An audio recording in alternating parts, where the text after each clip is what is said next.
So hello everyone, আজি আমি class 9 ম্যাথছৰ exercise 7.1ৰ question number 5ৰ পৰা সলভ কৰিম ঠিক আছে। ইয়াৰ আগৰ ভিডিঅ'টোত আমি কুৱেশ্যন নম্বৰ 1ৰ পৰা কুৱেশ্যন নম্বৰ 4 লৈ সলভ কৰিছিলোঁ। সো আজি কুৱেশ্যন নম্বৰ 5 টো ঠিক আছে। কুৱেশ্যন নম্বৰ 5ত কি কৈছে, এল ৰেখাডাল এংগল এৰ সমদ্বিখণ্ডক আৰু বি এলৰ ওপৰত যিকোনো এটা বিন্দু ঠিক আছে। বিৰ পৰা এংগল এৰ বাহু দুটালৈ বিপি আৰু বিকিউ দুটা লম্ব। দেখুৱা যে ত্ৰিভুজ এপিবি সৰ্বসম ত্ৰিভুজ একিউবি বিপি ইকুৱেল বিকিউ বা বি এংগল এৰ দুই বাহুৰ পৰা সমদূৰত্বত অৱস্থিত ঠিক আছে। এতিয়া চাবা আমি ইয়াত লিখিম, দিয়া আছে কি দিয়া আছে আমাক, angle Q A B equal angle Q A P, ইয়ালে এংগল এক সমদ্বিখণ্ডিত কৰিছে ঠিক আছে। এতিয়া চাবা angle B Q A equal angle B P A equal 90 degree. এইটো আমাক কি কুৱেশ্যনত দিয়া আছে ঠিক আছে। এতিয়া ত্ৰিভুজ এ বি কিউ আৰু ত্ৰিভুজ এ বি পি ঠিক আছে। এতিয়া ত্ৰিভুজ এ বি কিউ আৰু ত্ৰিভুজ এ বি পিত আমি কি পাওঁ, angle Q A B equal angle Q A P, Q A B equal এইটো পি বি এ পি হ'ব লাগিছিল ঠিক আছে, আৰু পি এ বি ঠিক আছে। ইয়াতো কি হ'ব, এইটো পি এ বি। গতিকে ত্ৰিভুজ এ বি কিউ আৰু এ বি পিত কি পালোঁ আমি, angle Q A B equal P A B ঠিক আছে। এ বি কি সাধাৰণ বাহু ঠিক আছে, আৰু এংগল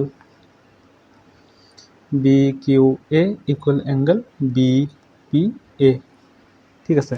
আৰু আমি ইয়াত এটা কাৰণ লিখিব লাগিব, angle Q B A equal angle P B A, যিহেতু ত্ৰিভুজ এইটো মানে কি ত্ৰিভুজৰ দুটা কোণ সমান সেয়ে তৃতীয় কোণটো আনটো ত্ৰিভুজৰ অনুৰূপ কোণটোৰ সমান হ'ব ঠিক আছে। চাবা আমি অলৰেডি পাইছিলোঁ যে angle Q A B equal angle P A B already পাইছিলোঁ আমি। তাৰপিছত angle B Q A equal angle B P A পাইছিলোঁ, কিন্তু কোণ বিধিটো আমি ইয়াত যদি এপ্লাই কৰিব লাগে তেতিয়া কি হ'ব লাগিব, আমি এইটো কোণ সমান পাব লাগিব। কাৰণ আমাক বিধিটো দিয়া আছে যে যদি দুটা ত্ৰিভুজৰ দুটা কোণ সমান হয় আৰু তাৰ লগত অন্তৰ্গত বাহুটো সমান হয়, অৰ্থাৎ ধৰি ল'লোঁ এই দুটা কোণ আমি সমান পালোঁ, এইটো কোণ এইটোৰ সমান, এইটো কোণ এইটোৰ সমান পালোঁ, কিন্তু আমাক ৰেখাডাল কোনডাল সমান দিয়া আছে, এইডাল ৰেখা সমান দিয়া আছে, কিন্তু এই ৰেখাডাল এই দুটা কোণৰ লগত কি অন্তৰ্গত নহয়, কিন্তু এই কোণটো আৰু এই কোণটো এই ৰেখাডালৰ লগত অন্তৰ্গত হয়। গতিকে আমি কি কৰিলোঁ, আমি এই কোণটো এইটো কোণৰ লগত কি সমান দেখুৱাই দিলোঁ। গতিকে আমি কি কৰিব পাৰিম, এতিয়া কোণ বিধিটো আমি এপ্লাই কৰিব পাৰিম ঠিক আছে। এতেকে কো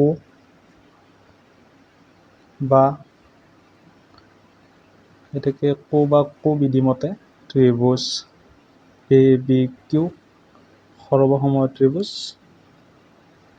এ বি পি এইটো আমাক দেখাব লাগে ঠিক আছে।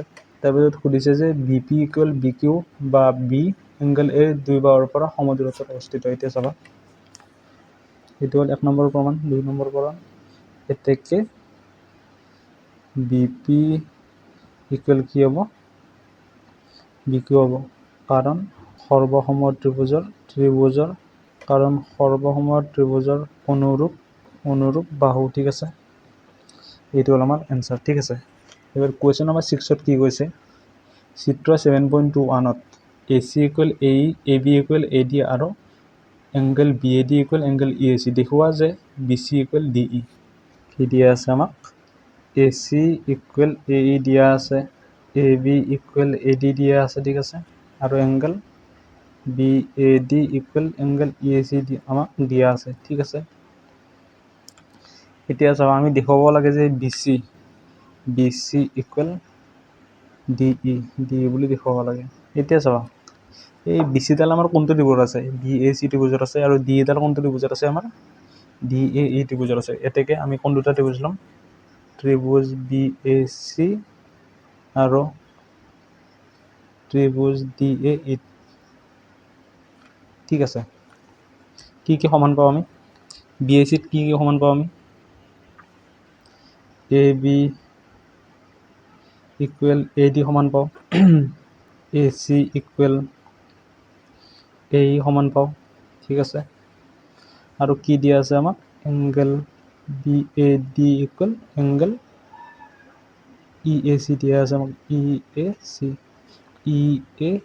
ঠিক আছে, এইটোক নাম দিলোঁ আমি 1। ঠিক আছে, এইটো আমি কাটি দিলোঁ। ঠিক আছে, ইয়াত লিখিম এতিয়া ইকুৱেশ্যন 1ত দুয়োফালে, এতিয়া ইকুৱেশ্যন 1ত দুয়োফালে কি কৰি দিম আমি এংগেল ডি এ চি যোগ কৰি। ঠিক আছে, ইকুৱেশ্যন 1ত যদি আমি দুয়োফালে ডি এ চি যোগ কৰি দিওঁ কি হ'ব 1 plus angle D A C equal implies B A D plus angle D A C equal E A C plus angle D A C. ঠিক আছে, এইটো আমি কিয় যোগ কৰি দিলোঁ, কাৰণ চাবা বি এ ডি এংগেলটো আমাৰ কোনটো ত্ৰিভুজত আছে, অকল বি এ ডি ত্ৰিভুজত আছে, কিন্তু আমাক কি লাগে আমাক বি এ চি ত্ৰিভুজত লাগে। গতিকে আমি কি কৰি দিলোঁ, এইটো কোনো আমি যোগ কৰি দিয়াৰ লগে লগে আমি কি পাই গ'লোঁ, এই গোটেই কোণটো আমি কোনটো ত্ৰিভুজত পালোঁ, বি এ চি ত্ৰিভুজত পাই গ'লোঁ। Triangle B A C, B A D plus D A C মানে কি পালোঁ, বি এ চি পালোঁ, E A C plus D A C মানে ডি এ ই পালোঁ। ঠিক আছে, বা বিধি মতে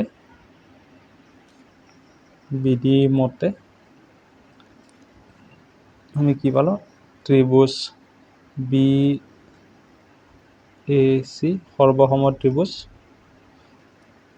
ডি এ ই পালোঁ। ঠিক আছে, এতেকে বি চি ইকুৱেল আমি কি পাম, ডি ই পাম।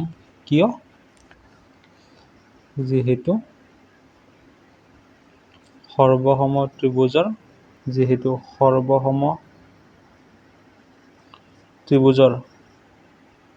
মই ত্ৰিভুজটো ইয়াত এনেকৈ লিখিছোঁ, তোমালোকে শব্দৰে লিখিবা। ঠিক আছে, তোমালোকে ত্ৰিভুজ বুলি লিখিবা, মই ইয়াত জাষ্ট শ্বৰ্টকাট কৰিবলৈ এনেকৈ লিখিছোঁ। ঠিক আছে, যিহেতু সৰ্বসম ত্ৰিভুজৰ অনুৰূপ বাহু। ঠিক আছে, এইটো হ'ল আমাৰ এনচাৰ। এইবাৰ কুৱেশ্যন নম্বৰ 7 যদি চাওঁ আমি এ বি এডাল ৰেখাখণ্ড আৰু পি ইয়াৰ মধ্যবিন্দু, এ বিৰ একেফালে থকা ডি আৰু ই এন দুটা এনে বিন্দু যাতে B A D equal A B আৰু E P equal D A B. দেখুওৱা যে ত্ৰিভুজ ডি এ পি সৰ্বসম ত্ৰিভুজ E B P A D equal B E. দিয়া আছে A P equal B P. Question আমাক দিয়া আছে কাৰণ এ বিৰ মধ্যবিন্দু কি হয়, পি হয়, গতিকে A P equal B P. তাৰপিছত angle B A D equal angle A B E. ঠিক আছে, আৰু কি দিয়া আছে আমাক angle E P A equal angle D P B. ঠিক আছে, এতিয়া চাব ত্ৰিভুজ এইটোক তাৰ আগত নাম দিলোঁ, এইটোক 1 দিলোঁ, এইটোক 2 নাম দিলোঁ। ঠিক আছে, আমাক লাগে ত্ৰিভুজ বি এ পি আৰু কোনটো ত্ৰিভুজ লাগে আমাক ই পি পি। ইকুৱেশ্যন 2ত অৰ্থাৎ এইটোত দুয়োফালে কি কৰি দিম আমি এংগেল ই পি ডি যোগ কৰি। ঠিক আছে, কি পাওঁ আমি দুয়োফালে যোগ কৰি E P A plus E P D equal D P B plus angle E P D. কি পাওঁ আমি A P D equal angle B P E পাম। ঠিক আছে, দুয়োফালে যোগ কৰি আমি কি পালোঁ A P D equal B P, এইটোক নাম দিলোঁ আমি চিনি। ঠিক আছে, এতিয়া ত্ৰিভুজ লিখিম আমি ডি এ পি আৰু ত্ৰিভুজ ই বি পিত কি কি সমান পাওঁ আমি angle DAP equal angle DAP equal আমি কি পাওঁ DAP ইকুৱেল এংগেল EBA পাওঁ ঠিক আছে DAP ইকুৱেল এংগেল EBP পাওঁ EBP পাওঁ এতিয়া চাবা ত্ৰিভুজ DAP আৰু এংগেল ত্ৰিভুজ EBP কি সমান পাওঁ এইটো এংগেল সমান পাওঁ এইটো এংগেল ঠিক আছে গতিকে DAP ইকুৱেল এংগেল EBP তাৰপিছত AP ইকুৱেল কি পাওঁ আমি BP ৰ সমান পাওঁ আৰু এটা কি সমান পাওঁ আমি angle EPB equal angle DPA পাওঁ ঠিক আছে সো ত্ৰিভুজ DAP আৰু EPB ত কি সমান পালোঁ আমি এংগেল DAP ইকুৱেল EBP পালোঁ AP ইকুৱেল BP পালোঁ আৰু এংগেল APB আৰু DPA পালোঁ ঠিক আছে এইটো ক'ৰ পৰা পালোঁ আমি ইকুৱেশ্যন 3 ৰ পৰা পালোঁ যিটো আমি প্ৰমাণ কৰিছিলোঁ ঠিক আছে এতেকে কো ঠিক আছে বিধি মতে ত্ৰিভুজ DAP সৰ্বসম ত্ৰিভুজ EBP ঠিক আছে এতেকে AD ইকুৱেল কি পালোঁ আমি BE পালোঁ সৰ্বসম ত্ৰিভুজৰ অনুৰূপ বাহু ঠিক আছে এবাৰ কুৱেশ্যন নম্বৰ 8 কি কৈছে আমাক চি বিন্দুত সমকোণ সহ ABCত এটা সমকোণী ত্ৰিভুজ আৰু M অতিভুজ AB ৰ মধ্যবিন্দু C M ৰ সৈতে ৰেখাৰে সংলগ্ন কৰা হ'ল আৰু D বিন্দুলৈ এনেদৰে বঢ়াই দিয়া হ'ল যাতে DM equal CM D বিন্দুক B ৰ সৈতে ৰেখাৰে সংলগ্ন কৰা হ'ল দেখুওৱা আছে ত্ৰিভুজ AMC equal AMC সৰ্বসম ত্ৰিভুজ BMD DBC এটা সমকোণ ত্ৰিভুজ DBC সৰ্বসম ত্ৰিভুজ ACB CM equal half of AB এতিয়া চাবা Question number 8 solution চাবা আমাক ইয়াত কি দিয়া আছে AM ইকুৱেল BM ঠিক আছে AM ইকুৱেল BM দিয়া আছে আমাক তাৰপিছত DM ইকুৱেল MC দিয়া আছে এইবিলাক ক'ত দিয়া আছে প্ৰশ্নত দিয়া আছে তাৰপিছত এতিয়া যাবা AB আৰু DC কি ইয়াত কটাকটি কৰিছে গতিকে angle DMB equal angle AMB angle DMB equal angle AMC এতেকে ত্ৰিভুজ AMC আৰু ত্ৰিভুজ DMB ঠিক আছে কি পাওঁ আমি এংগেল AMC ইকুৱেল DMB পাওঁ AM ইকুৱেল BM পাওঁ আৰু CM ইকুৱেল DM পাওঁ এতেকে বা কো বা বিধিমতে কি পাওঁ ত্ৰিভুজ AMC সৰ্বসম ত্ৰিভুজ DMB ঠিক আছে DMB বা BMD যিকোনো এটা লিখিব পাৰি ঠিক আছে গতিকে প্ৰথম প্ৰমাণটো আমি পালোঁ তাৰপিছত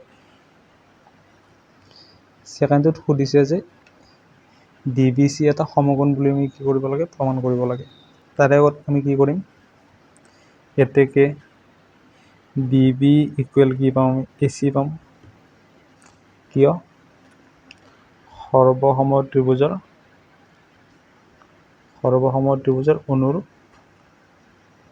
অনুৰূপ বাহু ঠিক আছে অনুৰূপ বাহু DBM equal angle DBM equal angle কিমান হ'ব MAC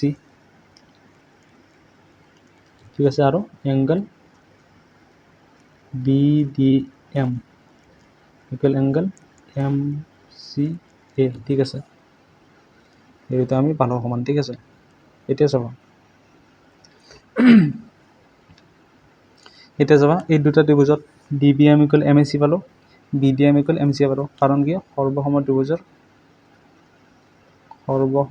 ত্ৰিভুজৰ অনুৰূপ কোণ ঠিক আছে ইয়াতো একে কাৰণ হ'ব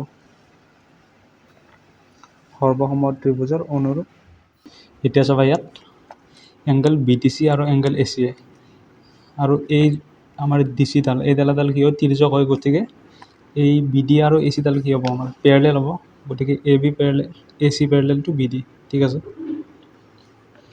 ইয়াত আমি লিখিম কাৰণ যিহেতু এংগল বি ডি চি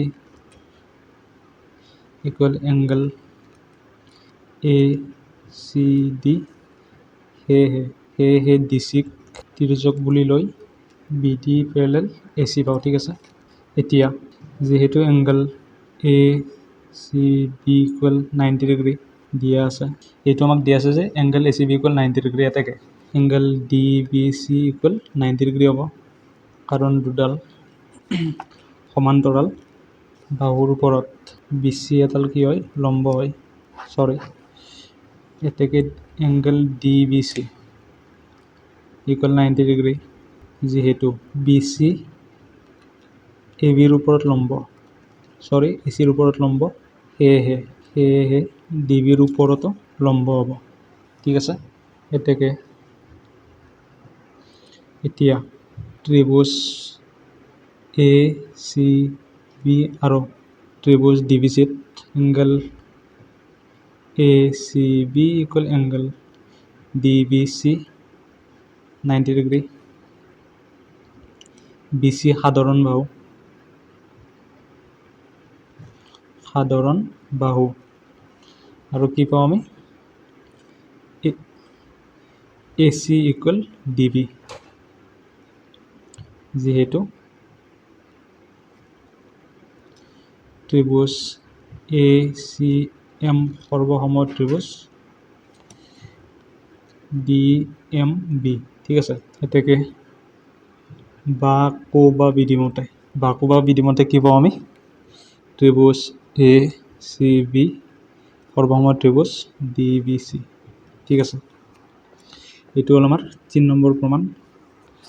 এতিয়া আমাক খুজিছে যে C M equal half of A B. এতিয়া যাব, যিহেতু ত্ৰিভুজ এ চি বি সৰ্বসম ত্ৰিভুজ ডি বি চি, এতেকে A B equal D C, দুফালে আমি হাফেৰে মাল্টিপ্লাই কৰি দিলোঁ, half of A D equal half of D C. ঠিক আছে, half of A B equal half of D C, half of A বিটো আমি এজ ইট ইজ ৰাখি দিলোঁ, আৰু হাফ অফ ডি চি মানে কি লিখিব পাৰোঁ আমি লিখিব পাৰোঁ আমি চি এম বুলি। ঠিক আছে, গতিকে এইটো হ'ল আমাৰ 4 নম্বৰ প্ৰমাণ। Thank U.